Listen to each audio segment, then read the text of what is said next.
Welcome back. Assembly ఎన్నికల్లో ఓటమి shock నుంచి వైసీపీ నేతలు ఇంకా కోలుకున్నట్లు కనిపించడం లేదు. ఫలితాలు వచ్చి నెల రోజులు కావస్తున్నా ఇల్లు దాటి ఎవరూ బయటికి రావడం లేదు. ఒకరో ఇద్దరు కార్యకర్తల్ని కలుస్తున్నా ముభావంగానే గడుపుతున్నారు.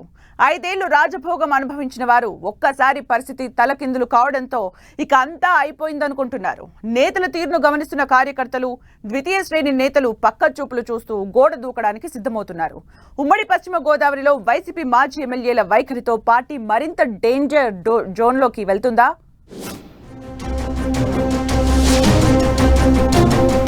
ఉమ్మడి పశ్చిమ గోదావరి జిల్లాలో ఓటమి షాక్ నుంచి వైసీపీ ఇంకా కోలుకోవడం లేదు. డిప్యూటీ సీఎం, మంత్రి, హోంమంత్రి వంటి పదవులు అనుభవించిన నేతలు ఉన్న ఉమ్మడి పశ్చిమలో టీడీపీ కూటమి క్లీన్ స్వీప్ చేసింది. 2019లో 15 స్థానాలకు 13 చోట్ల గెలిచిన వైసీపీ ఈ ఎన్నికల్లో ఒక్క సీటు కూడా గెలుచుకోలేకపోవడాన్ని ఇప్పటికీ జీర్ణించుకోలేకపోతోంది.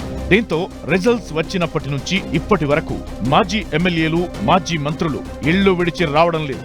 ఒకరిద్దరు ఏదో పని మీదన బయటకొచ్చినా క్షణాల్లోనే మళ్లీ ఇళ్లకు వెళ్లిపోతున్నారు.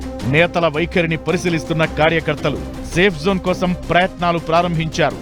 కొందరు గ్రామస్థాయి నేతలు టీడీపీ, జనసేన పార్టీల్లో చేరేందుకు సిద్ధమవుతుండగా ద్వితీయ శ్రేణి నేతలు సైతం అదే దారిని ఎంచుకుంటున్నారు.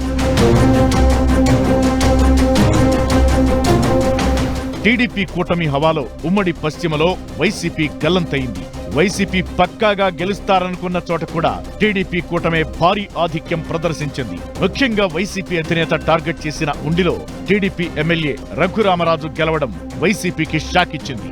అదేవిధంగా గత ఎన్నికల్లో జనసేనాని పవన్ పై గెలిచిన భీమవరం మాజీ ఎమ్మెల్యే గ్రంథి శ్రీనివాస్ ఈసారి చిత్తుగా ఓడిపోవడం వైసీపీని ఆత్మరక్షణలోకి నెట్టివేసింది. దీంతో ఎలా ముందుకెళ్లాలో కూడా తేల్చుకోలేక ఇళ్లకే పరిమితమయ్యారు వైసీపీ మాజీ ఎమ్మెల్యేలు. ఉండి, ఏలూరులో వైసీపీ నిర్మిస్తున్న పార్టీ కార్యాలయాలు కూల్చివేతకు ప్రభుత్వం నోటీసులిచ్చినా జిల్లాల్లో వైసీపీ నేతలు పెద్దగా స్పందించలేదు.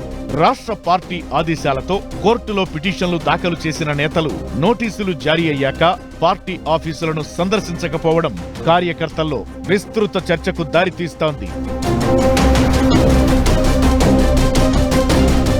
వైసీపీకి గత ఎన్నికల వరకు 13 మంది ఎమ్మెల్యేలు ఉండేవారు. ఇందులో ఏలూరు మాజీ ఎమ్మెల్యే ఆళ్లనాని, తాడేపల్లిగూడెం మాజీ ఎమ్మెల్యే కొట్టు సత్యనారాయణ డిప్యూటీ సీఎంలుగా వ్యవహరించారు. ఇక తానేటి వనిత హోంమంత్రిగా, కారుమూరి నాగేశ్వరరావు, చెరుకువాడ శ్రీరంగనాథరాజు మంత్రులుగా పనిచేశారు.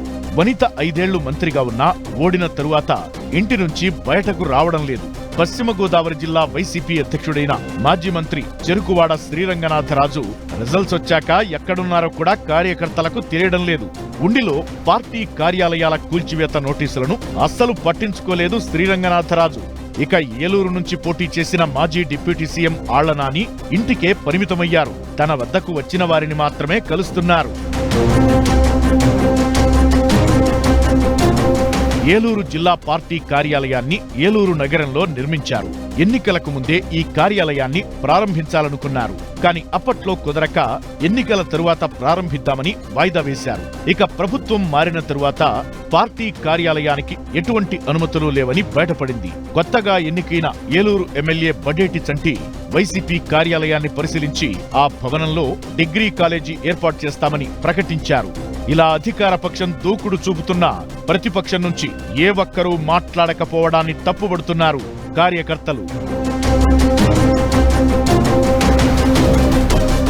ఇక మాజీ మంత్రి కారుమూరి నాగేశ్వరరావు ఎన్నికల ఫలితాల తరువాత హైదరాబాద్ వెళ్లిపోయారు. మధ్యలో ఒక్కసారి వచ్చి కార్యకర్తల సమావేశం నిర్వహించినా ఆ తరువాత మళ్లీ హైదరాబాద్కే వెళ్లిపోయారు. నరసాపురం నుంచి పోటీ చేసిన మాజీ ప్రభుత్వ విప్ ముద్దునూరి ప్రసాదరాజు సైతం ఇంటిని వీడి బయటకు రావడం లేదు. పాలకొల్లు, ఉండి, పోలవరం, ఉంగుటూరు, చింతలపూడి నుంచి పోటీ చేసిన వైసీపీ అభ్యర్థుల అడ్రస్ కోసం కార్యకర్తలు వెదుగుతున్నారట. రిజల్ట్స్ వచ్చిన తరువాత ఎందుకు ఓడిందనే విషయంపైన ఏ ఒక్కరూ సమీక్షించుకోకపోవడంతో పార్టీలో గందరగోళం పెరిగిపోతోంది. ఈ క్రమంలోనే కొందరు ద్వితీయ శ్రేణి నేతలు ఇతర పార్టీల వైపు చూస్తున్నారంటున్నారు. ముఖ్యంగా జిల్లాకు చెందిన ఎక్కువ మంది నేతలు జనసేన పార్టీతో టచ్ లోకి వెళ్లినట్లు ప్రచారం జరుగుతోంది. మొత్తానికి మాజీ ఎమ్మెల్యేల వైఖరితో వైసీపీ మరింత బలహీనపడే పరిస్థితులే ఎక్కువగా కనిపిస్తున్నాయి.